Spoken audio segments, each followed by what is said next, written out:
Good afternoon. I'm Hussein from Hudson. I run the South Asia and Central Asia program here. This is one of the several events that we have had, one of the several events that we have organized in recent months to introduce new books and new ideas about South Asia, including issues that transcend countries in the region. Terrorism, of course, is one of those questions that bedevils relations between states in South Asia, especially relations of India with Pakistan, Pakistan with Afghanistan. And no group has attracted more attention than Lashkar-e-Taiba, a group that has been written about at length in recent times, but is still not as well known as some of the other groups that are considered terrorist groups with international reach. Only last week, now officially, of course, Lashkar-e-Taiba is banned in Pakistan, and its front right now is the Jamaat-ud-Dawa, the party for the call to righteousness. Many years ago, when I was in Pakistan, I was given a pamphlet outside a mosque once, which had 3 flags on it. The flags of the United States, Israel, and India, all on fire, and a sword hanging over them, which was described as the sword of Islam. This was a pamphlet from something called the Markaz-ud-Dawa wal-Irshad, which literally means the Center for the Call to Righteousness. Now, most people do not understand the connections between the Markaz-ud-Dawa, the Jamaat-ud-Dawa, and Lashkar-e-Taiba.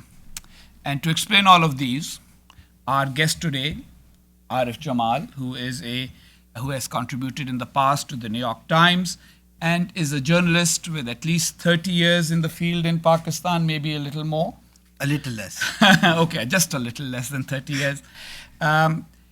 He has covered the Jihad in Kashmir, or the militancy in Kashmir, which started around 1989, and so he was there from the beginning of that coverage, or just around that time, and has published several hundred investigative articles focusing on Islamist politics in Pakistan, the militancy in Kashmir, on the Pakistani military, on madrasas, and on the wars that have taken place in Afghanistan. He has also been a fellow of the World Press Institute at Macalester College and University College London, as well as at Harvard. And he has also been at the New York University's Center on International Cooperation. His new book is called Call for Transnational Jihad. It is a little pricey at the moment in its hardcover edition. Yes, but not here. But it's available for a discount at the back. I would advise people to try and take advantage of the discount. And the book basically discusses the origins of Lashkar-e-Taiba in 1985 and its evolution until early this year.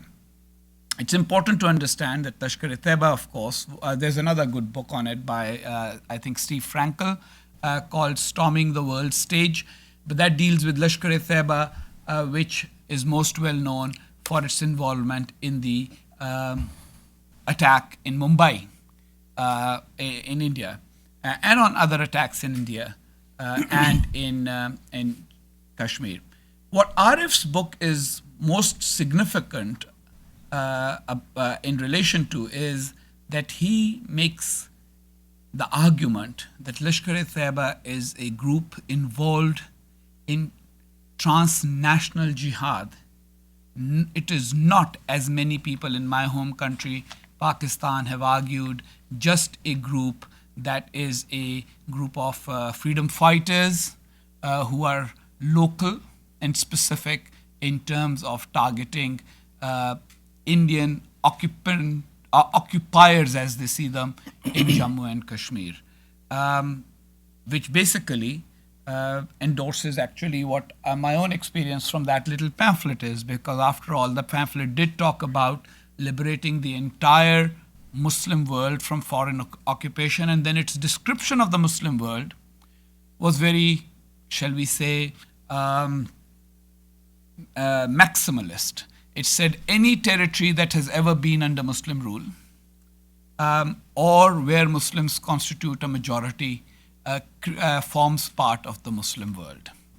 And so, while describing in detail those territories, it described even modern day Spain, of course, harking back to the Muslim Caliphate in Andalusia.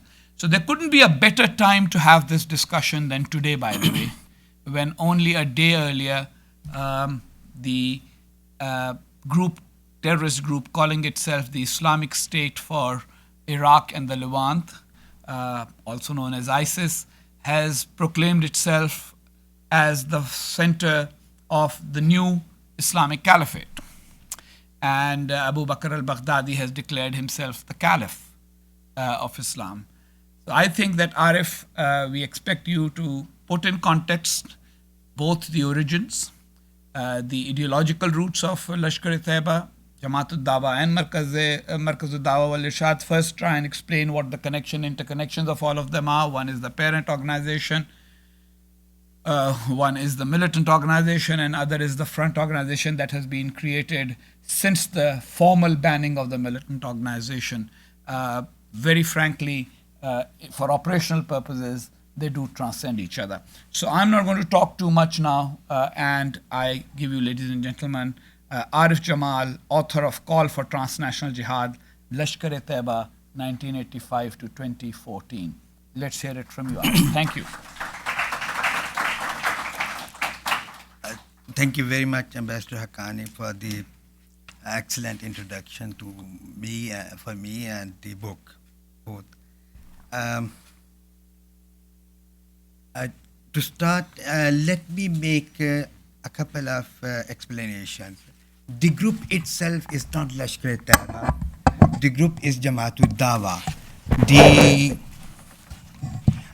The original group was, as Ambassador Haqqani was talking, Markaz Dawat wal Irshad, which was renamed in December 2001 as Jamaat-ud-Dawa. Lashkar-e-Taiba is just one of over a dozen departments of Jamaat-ud-Dawa. And the mandate of Lashkar-e-Taiba is restricted to jihad in Kashmir, the Indian Kashmir. There are several other departments unknown which are involved in jihad elsewhere. Originally, when Markaz Dawat wal Irshad was created, they also created, before Lashkar-e-Taiba, Department of International Jihad, which was headed by Mahmoud Bahazik, who was one of the original founders of Jamaat Markaz Dawat wal Irshad, or MDI. Then there were many other departments, when I speak about them, who are involved in jihad elsewhere in the world. So, but since Lashkar-e-Taiba is more, people are familiar with Lashkar-e-Taiba more, that is why I named, I gave the title Lashkar-e-Taiba, otherwise it should have been Jamaat-ud-Dawa. So this is the introduction to the name. Now, I have dealt with two main themes in this book. Lashkar-e-Taiba is a huge jihadi machine. Its numerical strength is between 300,000 and 500,000. And I will explain to you how I calculated later. And it's a very, very interesting jihadi organization. It's a lot more interesting than any other jihadi organization we know of. Markaz Dawat wal Irshad was founded in August. Nobody has the exact date. In Lahore in August 1987. I have traced the history how the Pakistani jihadis were involved in jihad before and how they came into contact with some Saudi jihadis who financed Markaz Dawat wal Irshad at that time. Now, the original founders and financiers of MDI were the remnants of Juhaman's Ikhwan. Juhaman, usually we call them Juhaman's Ikhwan. Juhaman al-Utabi. He was the rebel, Saudi rebel who seized Kaaba in November 1979. And several of his colleagues were managed to escape because they were not on the scene. Half a dozen of them came to wage jihad in Afghanistan in 1982. That is the year when we have documentary proof that some of them had come to Afghanistan. And the most fascinating person among them was Mahmoud Bahazik. Between 1982 and 1987, he was contacting all the Wahhabi organizations in Pakistan to make an international jihadi organization. But since the Pakistani Ahl Hadith groups were affiliated with Saudi Arabia and were funded by the Saudis, nobody was ready to cooperate with them. One of the leaders of Jamiyat Ahl Hadith, which is the main Ahl Hadith party in Pakistan, told me once that. Please explain that the Ahl Hadith are the Okay. Ahl Hadith, Wahhabis, and Salafis are normally used interchangeably, but there are slight differences between them. Wahhabis are the Saudi, we all know, the Saudi sect. And the similar sect in Pakistan is called Ahl Hadith. And when you combine their ideologies, they become Salafist. Jamaatul Dawa is a Salafist group, not an Ahl Hadith or Wahhabi group. And Juhaman's Ikhwan, the remnants, I was telling you an anecdote. One of the Ahl Hadith leaders told me that Mahmoud Bahazak used to carry a suitcase full of US dollars and reals, $100 bills, and he was showing to people, look, I have money, make a jihadi group, and we will conquer the world. It was early 1987 when Mahmoud Bahazak came into contact with Zakiur Rahman Lakhvi, who is the leader of Lashkar-e-Taiba now, through one of their cells, Juhaman's Ikhwan's cell in Gujranwala in central Punjab. And Khalid Girjaki, he is a fascinating personality also in Pakistan. And Zakiur Rahman Lakhvi agreed to cooperate with him because he was not being funded by the Saudis. He had no interest in, as such, with being affiliated with Saudis. And Zakiur Rahman Lakhvi put him in contact with Hafiz Said. And then they all came together, Hafiz Said's group, Zakiur Rahman Lakhvi's group, and the Pakistani Juhaman's Ikhwan's cells. One of the leaders of Juhaman's Ikhwan was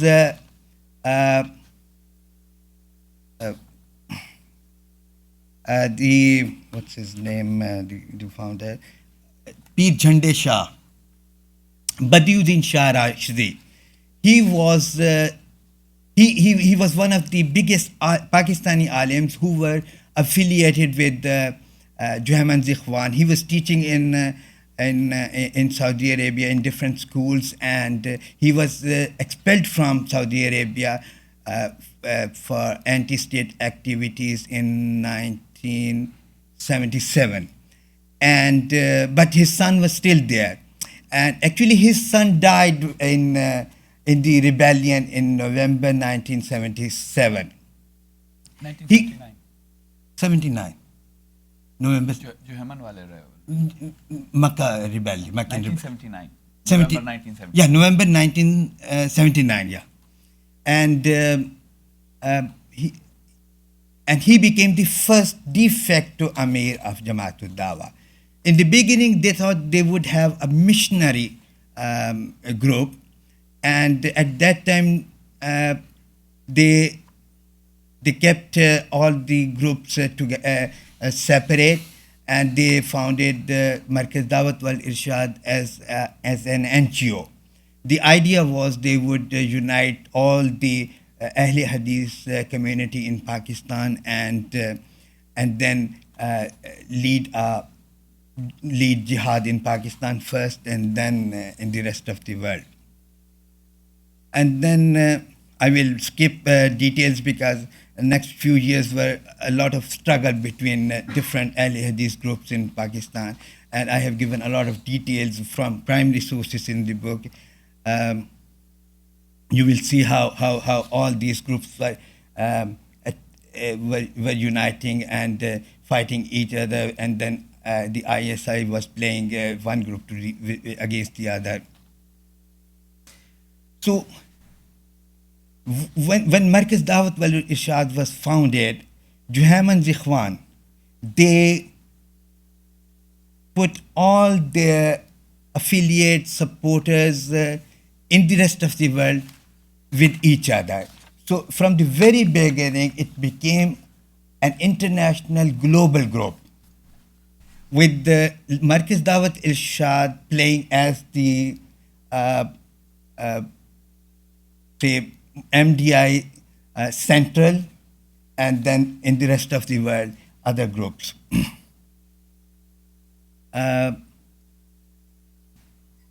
After the biggest jihad Markaz Dawat wal Irshad waged was the Bosnian Jihad. Bosnian Jihad in 1992 to 94 and 6 was actually a MDI, a Lashkar-e-Taiba Jihad, not an Al-Qaeda Jihad. Lashkar-e-Taiba, or MDI, at that time created a new wing to wage jihad in Bosnia called Muslim Forces. The Muslim forces were headed by Mahmoud Bahazik himself. Mahmoud Bahazik had nothing to do with Al-Qaeda or any other group all his life.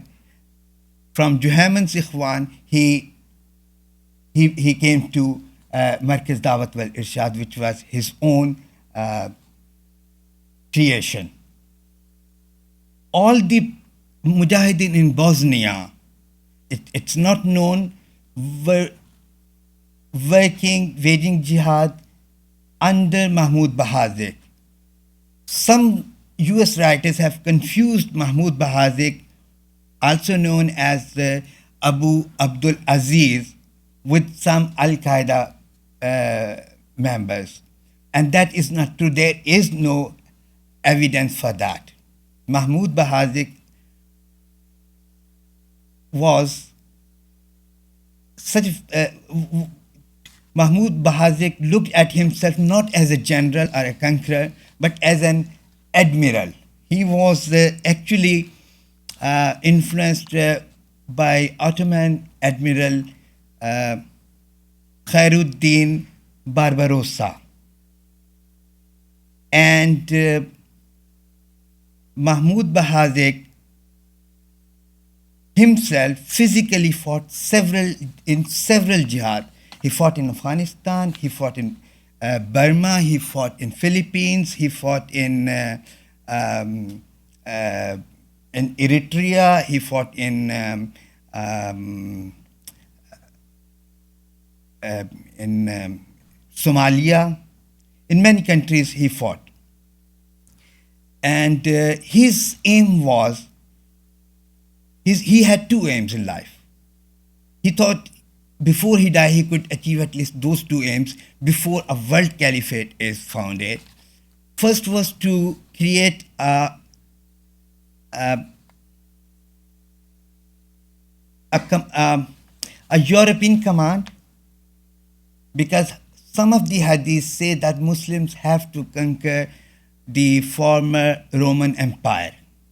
And when he entered Bosnia, that was the aim. And he started setting up cells in Italy for that. And he cooperated. His deputy was an Egyptian Mujahid Shaban, who was helping him. But unfortunately for him, the Dayton Accords put an end to jihad in Bosnia, and the dream of conquering Europe came to an end. But Hafiz Said is on record having said that one day we will go back and wage jihad in Europe and conquer the former Roman Empire, because this is the command from Allah. The second dream Mahmud Bahazik had was to set up an Arabian Sea command, because he was very fascinated with sea.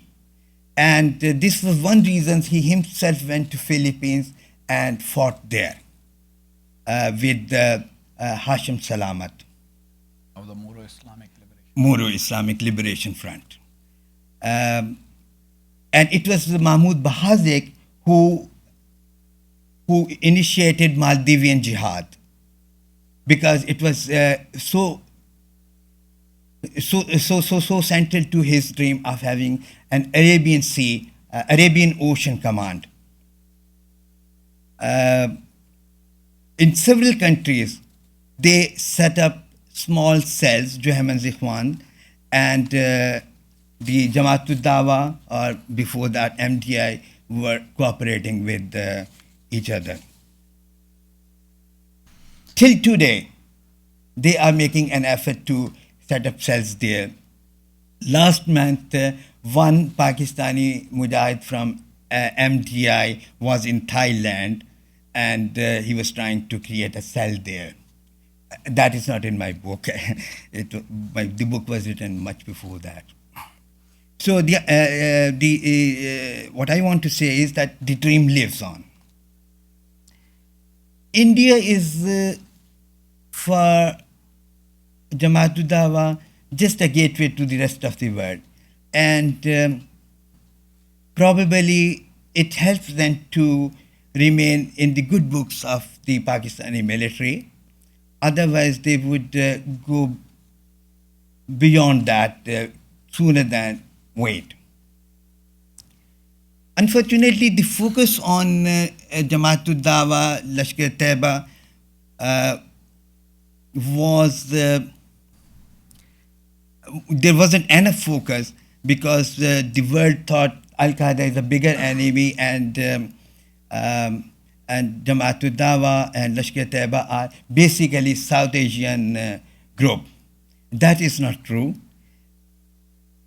Till Mumbai attacks, the world looked at Jamaatul Dawa through the South Asia prism. Unfortunately, after Mumbai attacks, the world started looking at it through Mumbai prism. In my book, I have made an effort to stop the world from looking at Jamaatul Dawa through the prism of South Asia or Mumbai. Jamaatul Dawa has some 500,000 members. Now, A lot of people will feel startled, uh, but let me explain how I calculate. Uh, Jamaatul Dawa has run six major training camps. I have been to 4 of them several times, lived there. I personated to sneak into those camps. I wouldn't be able to do it now. I never realized at that time it was... It was a bad idea to write the book then, you know. No, not really. You see, at that time, I really didn't know how dangerous it was. And I don't want to talk about those dangers at this time.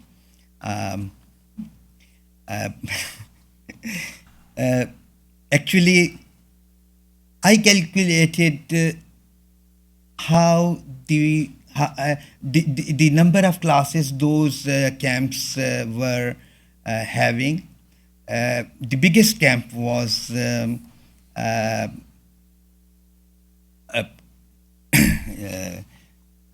Maaskar Ummul Kara. Maaskar Ummul Kara has been on average producing 200 mujahideen every week. There's a batch of 200 mujahideen, every new mujahideen who come there, and 200 go. There are 3 actually classes, first grade, second grade, third. Sorry, Arif, I don't want to interrupt you because, but for the sake of moving the discussion forward in a way in which the audience can fully comprehend, it's important perhaps here to explain the nature of Maaskar Ummul Qara. It's actually something that was advertised in Pakistan widely on walls, and I'm sure it was done elsewhere as well, that you can have a short course. So it's like a short training program. You don't become a full-time jihadi as a result of them, but you have enough training to be able to volunteer your time for whenever you are needed for an operation. Right? Good idea. Absolutely. Absolutely. Thank you. So my interruption was no. unwarranted, It was it was very timely. Gave you an opportunity to have a little water as well. Exactly. Maaskar Ummul Qara is the basic training camp, and they gave only 21-day basic training. As far as the Salafists are concerned, the idea is not to wage jihad physically, but to remain prepared to wage jihad. And in 21 days, you prove that you are ready to wage jihad if there is a need. So I've seen those classes, and after 21 days, some students are really good, and some are really bad, but they are equally respected. The best one go to other camps. So I was saying that this single mask, which has been producing since 1993, 200 mujahideen every week. The class starts on Monday. They all reach there on Sunday. Now you can calculate how many they have produced, one single mask. Then there is a huge so-called secular network of secular schools. The biggest, I would say, known network of the secular schools is called Ad-Dawa school system. Currently, some 50,000 students are enrolled in those schools. The number of schools is a little more than 200, and every year 5,000 boys pass out of those schools. They are also trained in jihadi training. And then there are women and there are families. So if you look at these figures, you can see how big the organization is. People ask me why Lashkar-e-Taiba, Jamaatul Dawa at this time. My answer is, if 7 to 10,000 ISIS fighters are scaring the world, what will happen if Lashkar-e-Taiba is unleashed. Now, the problem is, very unfortunately, the Pakistani state is collapsing. The state is conceding to Mujahideen, to Jihad, to Islamism. And a few weeks ago, a US diplomat called me and asked me, he said, I was in Pakistan and I was told by somebody, I can't name that person, he named to me, that if Jamaat-ud-Dawa wants to take over Lahore, it will take less than 24 hours. Do you agree with that? I said, yes, I do. But the question was, then why doesn't it do? My answer is, Pakistan is a very sectarian country. And there are challenges, sectarian challenges to Jamaat-ud-Dawa from Deobandis, from Railways. If they try to take over, others will fight back.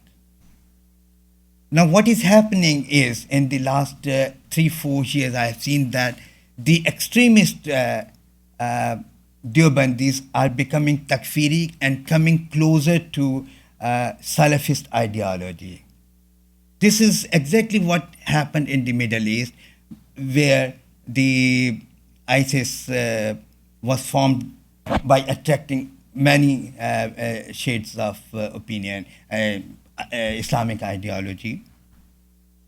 I see in the next few years, the Jamaat-ud-Dawa will able to rally jihadist forces around itself, and that is when it will decide to take over the state. Unfortunately, I don't see it not doing that. And Jamaat-ud-Dawa has physically taken part in so many countries. I can name some of them. India, Bangladesh, Sri Lanka, Maldives, Iran, Turkey. These are the countries where they have very active cells, both Jamaat-ud-Dawa and Jehaman's Ikhwan. Thailand, Philippines, Egypt, Sudan, Eritrea, Ogaden, Nigeria, all the Middle East.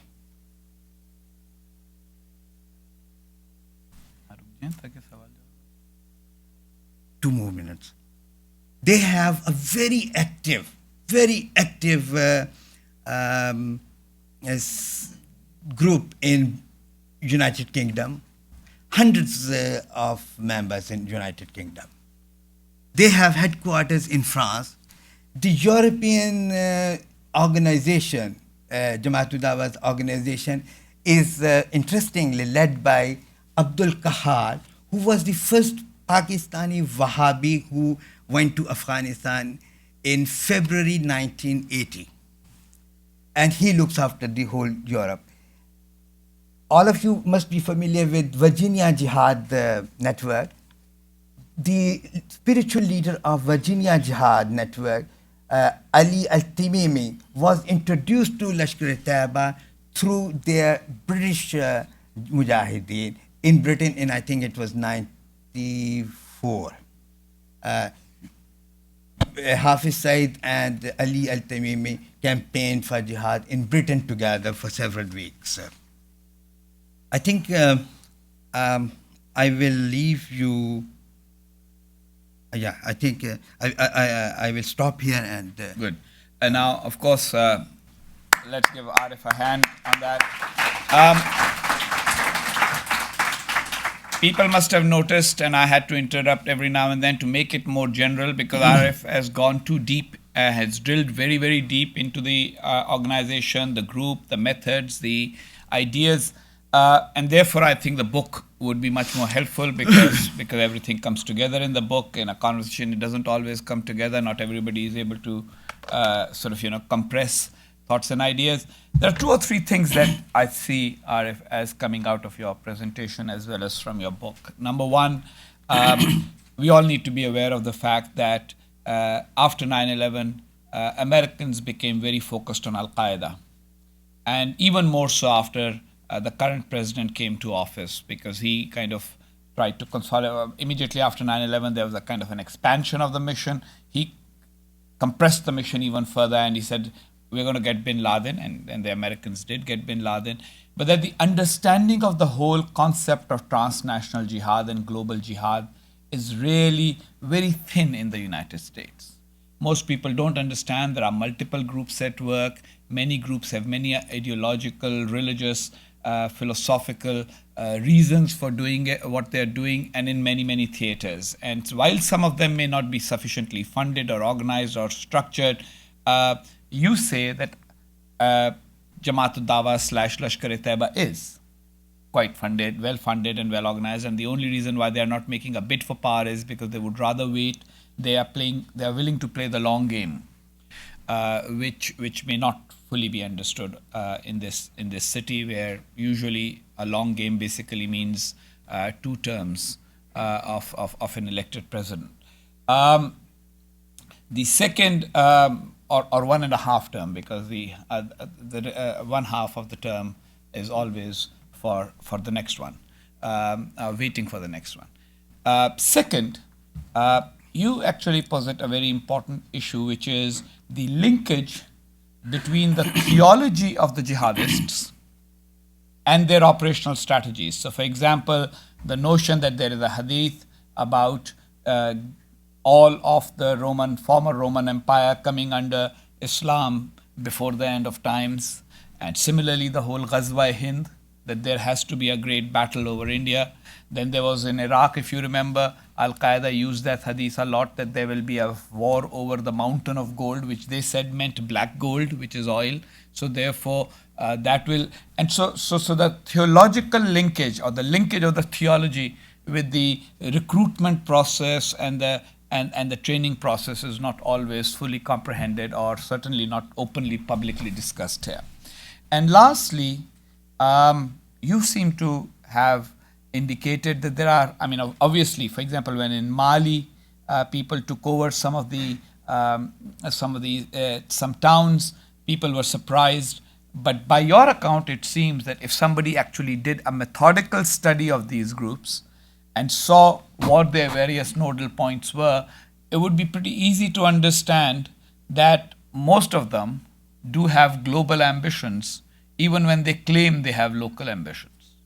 And lastly, it comes out that the governments that tolerate or accept various groups sometimes color the judgment of the international community about them. So, for example, it serves the interests of those who want to take advantage of Lashkar-e-Taiba in the region to just present them as regional actors, so that their role in the region cannot be curtailed because of their global role, and exposing the global role, therefore, is not useful. So it's easier for them to kind of inform their American counterparts that, Mahmoud Bahazik was Al-Qaeda, which you've read in many American unclassified, and I would say even in undocumented, and formerly classified documents as well, where so the governments that have a slightly higher threshold of tolerance for whatever reason, usually regional strategic reasons, they do not want the world to find out about the international or transnational nature of these groups. And the last thing that I take away from your conversation is the sheer size. 500,000 people who've gone through the 21-day program. And by the way, I remember having written about this many years ago, while I was still doing a column back in Pakistan, 1996, 97. There were all these, very simple graffiti in Pakistan. Short training in jihad, call phone number, this. And, people used to call that number, go and do this 3-week training program. That's the training camp you're talking about. 500,000 people who've been trained in small arms, IEDs, probably that's what it is, a little bit of sort of evasion, etc. And then those who are willing to volunteer more time, basically means that there is a jihadi kind of a national guard or a reserve other than the active one. And that's a phenomenon I think many people in this audience must also have found a little relatively new, because the assumption that has always been there is that there are hardcore jihadis. They do have some support network, but the support network is assumed to be only a financial support network or a arms purchasing network, and not necessarily a reserve that can actually fill in sort of if they start making push for taking over territory. Am I correct in interpreting all of your ideas in that? Absolutely, absolutely. And so an ISIS-like phenomenon is perfectly possible in other parts of the world, Absolutely. as well as according to you. Absolutely. Okay, good. Absolutely. So I think that's a good point to start off a discussion. I can see some worried faces. I can see some, we knew that faces, and I can see some, who cares, we are in Washington, D.C., what me worry, as Alfred E. Newman of Mad Magazine would have said. So Yes, Washington has to worry. There's a very, very active cell in the United States. I don't want to name. People I think you should. I should think people should read the book. Read the book, see, and if where some it is based. and if some of them are on the wanted list, you should collect the reward for when they are eventually arrested by the FBI. Colonel Smith,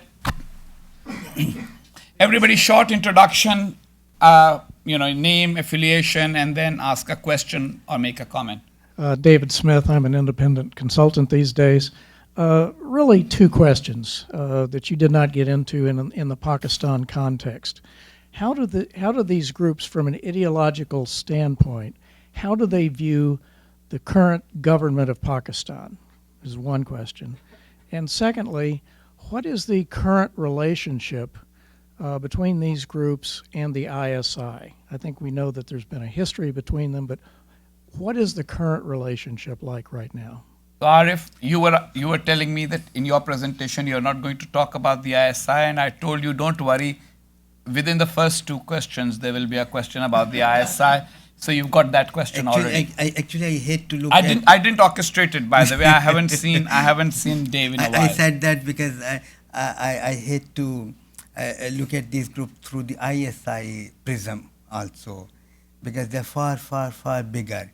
How they look, how their links with the government. To see, actually there is no difference between the ISI and Pakistan military. ISI is the Pakistani military, so that's also very confusing here. Actually, the military had been using Islamist groups against every civilian democratically elected government in Pakistan. And these days, they use the jihadi groups because Islamist groups have gone in the background and jihadi groups are in the forefront of Pakistani politics. So the military is using them against the Sharif government. You see, Hafiz Said is leading demonstrations against GeoTV network and Sharif government. So that the jihadi groups are against the Sharif government. They will do anything for the military. But they were also against the Zardari government. So. Oh yes, they were. They are against all. There's very little. I have not mentioned this. This I have kept for another book. Jamaatul Dawa had a fatwa issued to kill Benazir Bhutto, and someone did try to set out to kill her, but he was recalled later. I will give details later. What was the second question? The links between. And what are the current links between the operational links between ISI? Yeah, the ISI or the Pakistani military patronizes all these jihadi groups fundamentally to wage jihad in Kashmir and India. There are elements in the military who want to wage global jihad, but basically they still, as an institution, I think they still focus on India. So all groups, no group in Pakistan can operate without military blessing. I think Arif, please correct me if I'm wrong in understanding you. You're suggesting that any stories or news of